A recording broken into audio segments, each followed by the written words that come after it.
Hello दोस्तों, RBC MPPSC में आप सभी का स्वागत है। और हम जो है यहाँ पर मुख्य परीक्षा 2024 के लिए जो है पेपर थर्ड पार्ट बी जो है यहाँ पर इसके कुछ इम्पोर्टेंट टॉपिक जो है यहाँ पे डिस्कस कर रहे थे। और इससे पहले हमने दो टॉपिक जो है डिस्कस कर लिए हैं, एक विज्ञान के साधारण अनुप्रयोग और दूसरा इथेनोबायोलॉजी। तो वो अगर आपने नहीं देखा होगा तो उस टॉपिक को आप ज़रूर देखें। और आज हम यहाँ पे डिस्कस करने वाले हैं प्राचीन समय में आर्यभट्ट, वराहमिहिर, ब्रह्मगुप्त, भास्कर प्रथम एवं भास्कर द्वितीय का खगोल शास्त्र में योगदान। तो आइए इसको डिस्कस करते हैं। तो सबसे पहले हम देखेंगे आर्यभट्ट के बारे में। आर्यभट्ट का क्या क्या योगदान रहा है खगोल शास्त्र के क्षेत्र में, अन्य क्षेत्रों में। तो स्टार्ट करते हैं। तो आर्यभट्ट जो थे भारत के प्राचीनतम महान गणितज्ञ और खगोलशास्त्री थे। उन्हें भारत के गणित के जनक के रूप में भी जाना जाता है। इनका जन्म जो है बिहार राज्य में हुआ था। इन्होंने हिंदू तथा बौद्ध दोनों परंपराओं का अध्ययन किया है।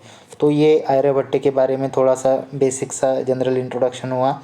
फिर इनके द्वारा रचित ग्रंथ जो है वो पूछे जा सकते हैं। तो आर्यभट्ट द्वारा दो ग्रंथों का ग्रंथ रचे गए हैं या उनकी रचना की गई है। तो एक आर्यभट्टीय है और एक आर्य सिद्धांत है। तो आप ये दो ग्रंथों के नाम जरूर याद रखें, हो सकता है 2 नंबर में ये पूछ ले। फिर आर्यभट्ट का योगदान देखिए। तो आर्यभट्ट का योगदान जो है हम 2 क्षेत्रों में देख सकते हैं, गणित के क्षेत्र में और एक खगोल शास्त्र के क्षेत्र में। तो गणित के क्षेत्र में क्या क्या है, तो स्थानीय मान और शून्य का आविष्कार, अपरिमेय संख्या के रूप में पाई का मान ज्ञात किया, क्षेत्रमिति और त्रिकोणमिति में योगदान है, अनिश्चित बीजगणित समीकरण में भी इनका योगदान रहा है। इसके अलावा हम देखें तो खगोल शास्त्र में देखें इनका तो घूर्णन का सिद्धांत, ग्रहण संबंधी भी इन्होंने कुछ बातें बताई है, सूर्य सिद्धांत के बारे में बताया है, नक्षत्र काल के बारे में बताया। तो एक एक चीज़ के बारे में हम इसमें डिटेल में देखते हैं आगे। जैसे गणित के क्षेत्र में योगदान को देखिए, ये पूरा 10 नंबर के हिसाब से डिज़ाइन किया हुआ है मैंने। तो आप इसको ऐसा का ऐसा एग्ज़ाम में डायरेक्टली लिख सकते हैं अगर आ जाए प्रश्न तो स्थानीय मान और शून्य का आविष्कार। तो गणित के क्षेत्र में 10 की घात के लिए एक स्थान निर्धारित और शून्य का ज्ञान आर्यभट्ट के स्थान मूल्य अंक प्रणाली में निहित था। तो देखिए, जो स्थानीय मान होता है कि भाई इकाई, दहाई का अंक का जो स्थानीय मान होता है उसका, और शून्य का जो ज्ञान है वो आर्यभट्ट ने सबसे पहले सर्वप्रथम बताया था। और मूल्य अंक प्रणाली, इनकी जो मूल्य अंक प्रणाली इनमें निहित था ये सबसे पहले। फिर दूसरा है अपरिमेय संख्या के रूप में पाई का मान।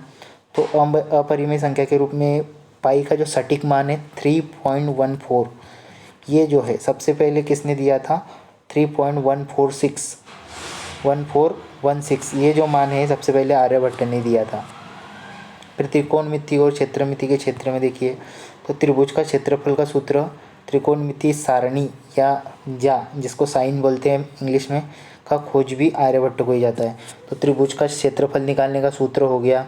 त्रिकोणमिति में जो त्रिकोणमिति सारणी होती है, साइन को जा बोलते हैं तो साइन का मान हो गया। ये सभी जो है आर्यभट्ट ने गणित के क्षेत्र में इनकी खोज है। बीजगणित की देखें हम तो आर्यभट्ट ने आर्यभट्टीय में वर्गों और घनों की श्रेणी के रोचक परिणाम बताए हैं। तो आर्यभट्ट ने बीजगणित के क्षेत्र में जो है वर्ग और घन के बारे में भी अपनी क्या है मत प्रस्तुत किया है। तो ये हो गया गणित के क्षेत्र में इनका योगदान। फिर खगोल शास्त्र में इनका योगदान देखते हैं, ये बहुत महत्वपूर्ण है। तो आर्यभट्ट प्रथम व्यक्ति थे जिन्होंने कहा कि पृथ्वी गोल है और वह अपनी धुरी पर घूमती है। तो आर्यभट्ट पहले व्यक्ति थे जिन्होंने ये कहा था कि भाई पृथ्वी गोल है और वह अपनी धुरी पर घूमती है। और वह ब्रह्मांड की भूकेंद्रीय धारणा में विश्वास करते थे। तो उनका खगोल शास्त्र में योगदान जो है इस प्रकार है। तो ये खगोल शास्त्र में हम इनका योगदान निम्न प्रकार से समझ सकते हैं। तो सबसे पहले उन्होंने बताया घूर्णन का सिद्धांत। ये क्या होता है, तो पृथ्वी जो है अपनी धुरी पर पश्चिम से पूर्व की ओर घूमती है। ये सर्वप्रथम व्याख्या या सर्वप्रथम किसने बताया, तो ये बताया आर्यभट्ट ने। तो ये बहुत ही महत्वपूर्ण है कि पृथ्वी जो है अपनी धुरी पर पश्चिम से पूर्व की ओर घूम रही है, ये सर्वप्रथम किसने पता लगाया था, तो ये जो है सबसे पहले आर्यभट्ट ने पता लगाया था। ग्रहण के बारे में आर्यभट्टीय ग्रंथ में उन्होंने पृथ्वी, चंद्रमा और ग्रहों पर पड़ने वाली छाया के बारे में बताया। तो उनका जो ग्रंथ है आर्यभट्टीय में उन्होंने क्या किया कि पृथ्वी, चंद्रमा और ग्रहों पर जो छाया पड़ती है उसके बारे में बताया। और सूर्य ग्रहण और चंद्र ग्रहण के बारे में उन्होंने स्पष्ट उसमें बताया है। तो ये ग्रहण के बारे में भी एक नई खोज की इन्होंने। सूर्य सिद्धांत जो है, पृथ्वी जो है सूर्य के चारों ओर घूमती है और चंद्रमा जो है पृथ्वी के चारों ओर घूमता है। सूर्य सिद्धांत का मतलब है कि भाई पृथ्वी जो है ये सूर्य है, तो पृथ्वी जो है सूर्य के चारों ओर घूम रही है और पृथ्वी के चारों ओर चंद्रमा घूम रहा है। तो ये सबसे पहले किसने बताया? सूर्य सिद्धांत में ये आर्यभट्ट ने ही बताया। फिर नक्षत्र काल, तो पृथ्वी के वर्ष की अवधि की सर्वप्रथम गणना आर्यभट्ट ने की थी। तो पृथ्वी की जो एक वर्ष की अवधि है उसका सर्वप्रथम जो अनुमान लगाया था वो आर्यभट्ट ने ही लगाया था। उन्होंने इसको नक्षत्र काल कहा। उन्होंने एक वर्ष की अवधि का समय लगभग 365 दिन बताया। तो एक वर्ष जो है 365 दिनों का होता है, ये सर्वप्रथम किसने बताया था? तो ये आर्यभट्ट ने ही बताया था।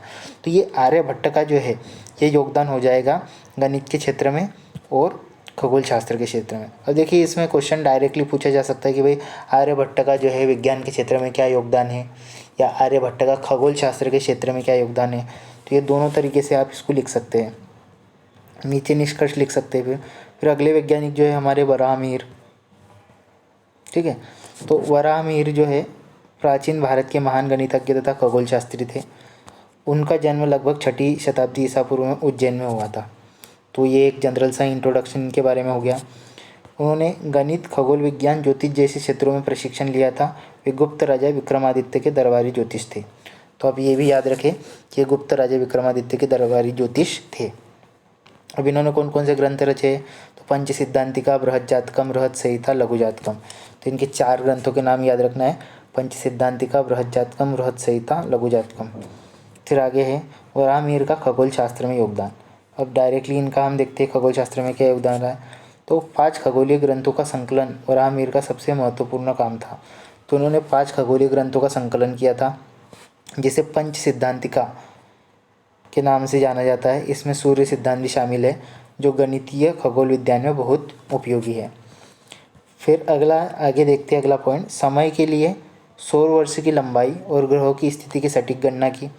तो जो समय है, समय के लिए सौर वर्ष की लंबाई की, भाई एक सौर वर्ष कितने का होना चाहिए, और ग्रह की स्थिति की सटीक गणना जो है वराहमिहिर ने की। बृहद संहिता में मौसम विज्ञान पर एक खंड है जो मौसम के पैटर्न, वर्षा और वायुमंडल की घटनाओं की जानकारी देता है। तो उनका जो बृहद संहिता जो ग्रंथ है उसमें मौसम विज्ञान पर एक अलग से खंड बना हुआ है जो उन्होंने लिखा है, जिसमें मौसम संबंधी, वर्षा संबंधी और वायुमंडल में घटित होने वाली घटनाओं के बारे में जानकारी मिलती है। बृहद संहिता में ग्रहों के चाल के बारे में बताया गया है। सूर्य सिद्धांत पंच सिद्धांतिका की रचना जो सूर्य के बारे में बताता है, ये भी इसमें मिलता है। फिर सूर्य ग्रहण के बारे में भी व्याख्या की इन्होंने। ज्योतिष, घरेलू संबंध, वास्तुकला के बारे में बृहद संहिता इनके ग्रंथ में बताया गया है। वराहमिहिर ने पहले ही मंगल ग्रह पर जीवन संभावना के बारे में जानकारी दे दी थी। तो देखिए पहले ही उस टाइम पे जो है, उस टाइम पे सबसे पहले ही उन्होंने क्या है, मंगल ग्रह पे जीवन का जो है संभव है उसके बारे में सबसे पहले मंगल ग्रह पर जीवन संभावना के बारे में जानकारी दी थी। अब आगे बढ़ते हैं। उन्होंने बताया कि दीमक और पौधे भूमिगत जल की उपस्थिति के संकेतक हो सकते हैं।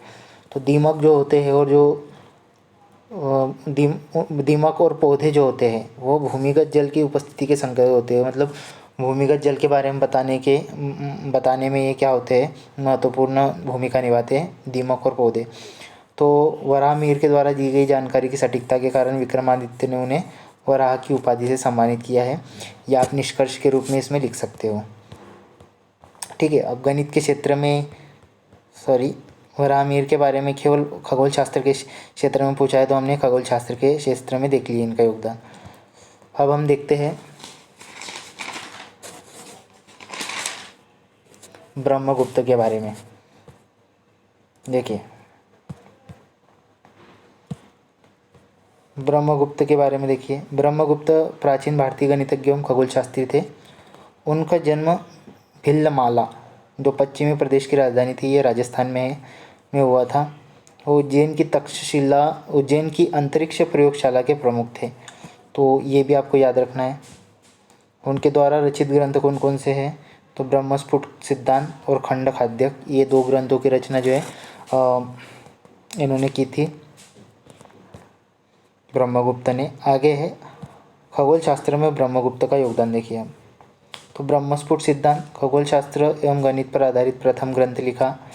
ब्रह्मगुप्त ने तर्क दिया कि पृथ्वी और ब्रह्मांड चपटा नहीं है बल्कि गोलाकार है। तो सबसे पहले ब्रह्मगुप्त ने बताया कि भाई पृथ्वी और जो ब्रह्मांड वो चपटा नहीं है, वो कैसा है, गोलाकार है। फिर उन्होंने ग्रह स्थानों और चंद्र और सूर्य ग्रहण के समय की भविष्यवाणी करने में गणित का उपयोग किया। तो ग्रहों की स्थिति हो गया, सूर्य ग्रहण और चंद्र ग्रहण के समय की भविष्यवाणी करने में उन्होंने गणित का उपयोग किया। फिर आगे उन्होंने पृथ्वी की परिधि ज्ञात की थी, जो वर्तमान से काफ़ी करीब है। उन्होंने सौर वर्ष की अवधि 365 दिन 5 मिनट और 19 सेकंड बताई है, जो वर्तमान की गणना के काफ़ी करीब है। फिर उन्होंने गुरुत्वाकर्षण का भी उल्लेख किया, जो और कहा कि पिंड पृथ्वी की ओर गिरते हैं क्योंकि यह पृथ्वी की प्रकृति है कि वह पिंडों को आकर्षित करता है। ठीक उसी तरह जैसे पानी का गुण है, वह पिंडों को आकर्षित करता है। तो गुरुत्वाकर्षण नियम का सबसे पहले उल्लेख जो है ब्रह्मगुप्त ने ही किया था और इसके बारे में उन्होंने सबसे पहले बताया था। फिर आगे बढ़ते हैं। उन्होंने गणना की कि पृथ्वी सूर्य की तुलना में चंद्रमा के अधिक निकट है, तो ये भी उन्होंने बताया। तो ये खगोल शास्त्र के बारे में, खगोल शास्त्र के क्षेत्र में उनका योगदान था। अब गणित के क्षेत्र में क्या है उनका योगदान, तो ब्रह्मगुप्त ने शून्य के गुणों को स्पष्ट किया। जैसे जब हम किसी संख्या को उसी से घटाते तो हमें शून्य प्राप्त होता है, जब हम संख्या को उसी संख्या में से घटाएं तो हमको शून्य प्राप्त होगा। किसी भी संख्या को शून्य से विभाजित करने पर शून्य परिणाम प्राप्त होता है। किसी भी संख्या को हम शून्य से भाग देते तो शून्य प्राप्त होता है। ये किसने बताया था, ब्रह्मगुप्त ने। जब हम किसी ऋणात्मक संख्या में ऋणात्मक संख्या जोड़ते हैं तो हमें ऋणात्मक संख्या ही प्राप्त होती है। ये भी ब्रह्मगुप्त ने ही बताया है। चतुर्भुज का क्षेत्रफल निकालने का सूत्र खोजा जिसके कोने एक वृत्त के आंतरिक भाग को छूते हैं।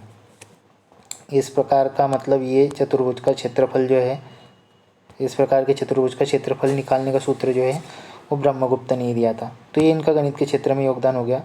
फिर अब इनको निष्कर्ष तो हम लिख सकते हैं इनके बारे में कि ब्रह्मगुप्त को भास्कर ने उनकी बुद्धि से मंत्रमुग्ध होकर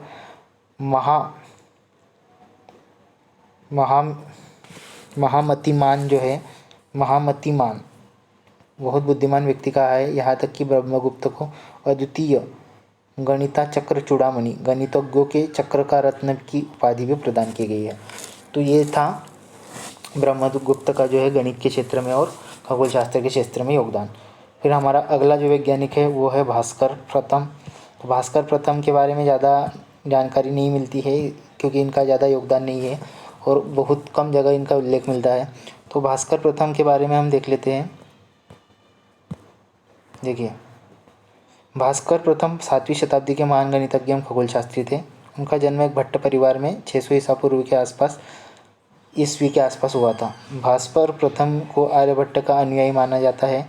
इन्हें आर्यभट्ट के खगोलशास्त्र विद्यालय का सबसे महत्वपूर्ण विद्वान भी माना जाता है।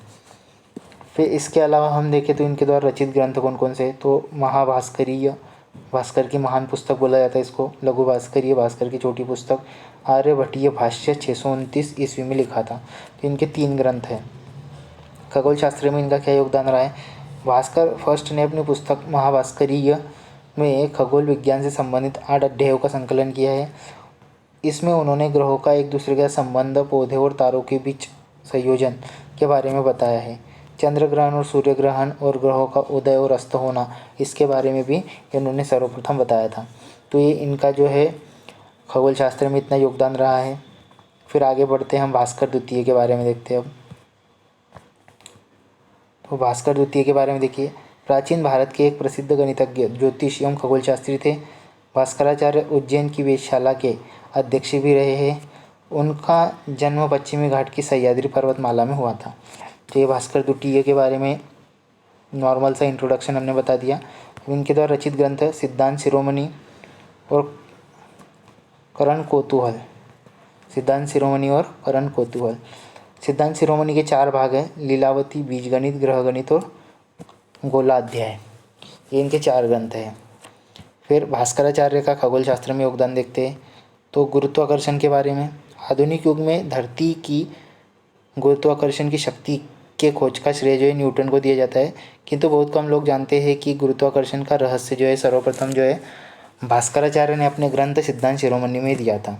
तो गुरुत्वाकर्षण नियम का जो सर्वप्रथम उल्लेख मिलता है, आज वर्तमान समय में तो हम उसका श्रेय न्यूटन को देते हैं, परंतु इसका जो सर्वप्रथम जो खोज की थी या इसका जो उल्लेख हुआ है वो सर्वप्रथम भास्कराचार्य द्वितीय की पुस्तक भास्कराचार्य या भास्कर द्वितीय की पुस्तक सिद्धांत शिरोमणि में कई वर्ष पहले जो है न्यूटन का जो नियम है वो उन्होंने गुरुत्वाकर्षण के बारे में बता चुके हैं।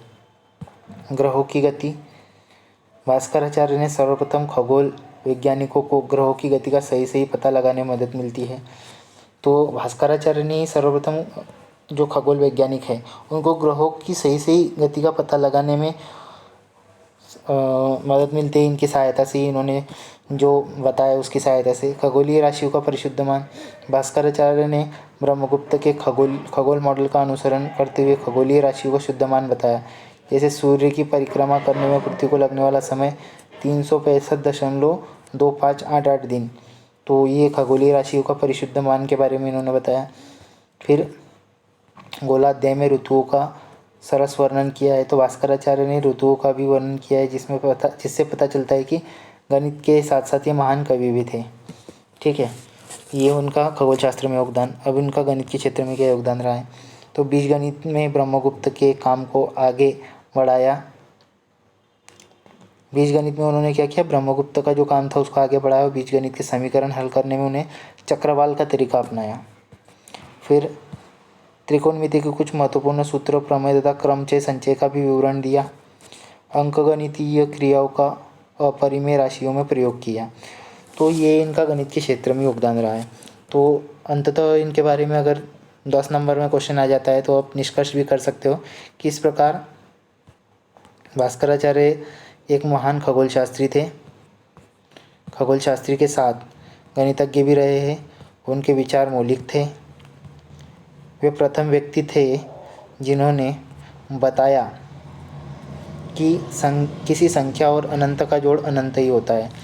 तो ये हमारा जो है पेपर 3 पार्ट बी का टॉपिक जो है प्राचीन भारतीय वैज्ञानिक का खगोल शास्त्र में योगदान जो है इसके बारे में महत्वपूर्ण जानकारी थी। आई होप ये जानकारी आपके लिए मुख्य परीक्षा की दृष्टि से बहुत ही इम्पोर्टेंट है। अगर ये वीडियो आपको पसंद आ रहा है या ये सीरीज़ आपको पसंद आ रही है तो इस वीडियो को अपने दोस्तों तक ज़रूर शेयर करें और कमेंट बॉक्स में अपनी प्रतिक्रिया ज़रूर दें कि इसको कंटिन्यू रखा जाए या नहीं। वीडियो अंत तक देखने के लिए बहुत बहुत धन्यवाद।